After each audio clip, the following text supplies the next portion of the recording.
Gente, é impressionante a desonestidade, né, de alguns membros do STF ao tentar se explicar dos atos, das aberrações que eles estão fazendo, a destruição da nossa Constituição. O Brasil já não é mais um presidencialismo de coalizão sistema governamental. O Brasil é, na verdade, uma terra do magnânimo Deus czar ultra mega blaster Alexandre de Moraes. E aí Alexandre de Moraes, para tentando se explicar o porquê desse inquérito do AI-5, né, que é na verdade uma censura escancarada, ele usa de forma emotiva algumas postagens muito equivocadas contra o Supremo Tribunal Federal. Vocês por acaso não devem ter visto esse vídeo, né, que é de tocar o coração mesmo. Veja como o Alexandre de Moraes fala aqui. De críticas, por mais ácidas que sejam, e que devem existir e continuar, com agressões, com ameaças e com coações. Começo com a primeira, inclusive, Sua Excelência o Procurador-Geral da República, na sua sustentação oral, disse que a pessoa já está denunciada no Rio Grande do Sul. Abre aspas. Que estuprem e matem as filhas dos ordinários ministros do Supremo Tribunal Federal. Fecha aspas. Em nenhum lugar do mundo isso é liberdade de expressão. Isso é bandidagem. Isso é criminalidade. E eu concordo com o senhor Alexandre de Moraes. Olha que interessante, que coincidência. Eu concordo plenamente com o senhor. O que eu acho que ela fez foi um crime e essa pessoa deveria responder por isso, porque o crime que ela cometeu, inclusive, existe no Código Penal. Já está tipificado. Então a minha questão aqui é, o crime que ela cometeu está tipificado, é só abrir o inquérito, o Ministério Público, ir lá e que ela seja penalizada de acordo com a lei. Mas isso não é fake news. O que eu quero falar para vocês agora é por que o senhor trouxe à tona, tentando mostrar a legitimidade dos atos inconstitucionais que os senhores estão fazendo, por que o senhor também não traz à tona o fato de que isso aconteceu, que essa advogada que postou as ameaças a filhas do ministro do STF não foi alvo de busca e apreensão no inquérito das fake news? Por que o senhor usa ela para defender as ações inconstitucionais, né, ditatoriais que o STF está fazendo?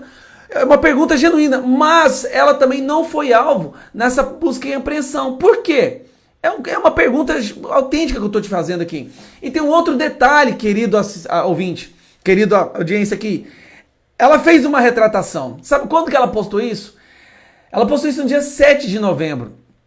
No dia 12 de novembro de 2019, poucos dias depois da publicação original, a advogada retratou-se publicamente com os ministros do STF por meio de sua rede social. A advogada reconheceu que o conteúdo de sua postagem foi infeliz e continha palavras pesadas.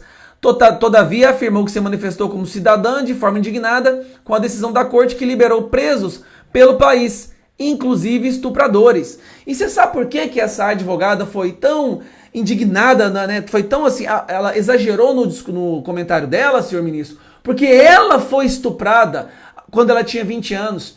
Ela sabe o quão ruim ser estuprada. Ela foi errada? Erradíssima. Deve pagar por esse crime? Com certeza, porque ela incitou o crime. E eu sei o que é isso. Mas ela foi estuprada, então eu entendo um pouco a indignação dela quando a Suprema Corte solta presos, estupradores, assassinos. Eu consigo entender o lado dela também nesse aspecto. Embora acho que o que ela fez foi muito equivocado. E eu senti na pele também quando a grande mídia brasileira criou uma fake news sobre mim, falando que eu era um agressor de enfermeiras, e isso que você falou aconteceu comigo também. Pessoas ameaçando meus filhos, minha esposa. Então eu entendo exatamente o que você está falando. Agora eu só não consigo entender por que ela foi usada como exemplo. E essa menina não foi. Por que a Jennifer Hugo Modesto, uma jovem de 18 anos que foi estuprada e assassinada por um preso, menos de 24 horas depois dele deixar a prisão, segundo a polícia, liberado por conta da pandemia de Covid-19? A minha preocupação, Alexandre de Moraes, é com essa pessoa aqui e várias outras que agora vão perder suas vidas, vão ser estupradas. Por quê? Porque o STF, do qual você faz parte, está soltando presos, criminosos, traficantes, assassinos, estupradores e pedófilos. Por que, Alexandre de Moraes, que o STF parece gostar tanto do criminoso e perseguir as pessoas honestas? Por que parece que as pessoas de esquerda, quando xingam o STF, ameaçam invadir o STF, invadem o Ministério da Agricultura, jogam pedras na casa do membro do STF, como a Carmen Lúcia, o STF não fala nada. Mas quando conservadores e de direita começam a demonstrar a sua indignação diante de tais atos que o STF está fazendo, como esse de soltar presos, somos perseguidos, criminalizados. É uma pergunta que eu gostaria de deixar para o senhor Alexandre de Moraes.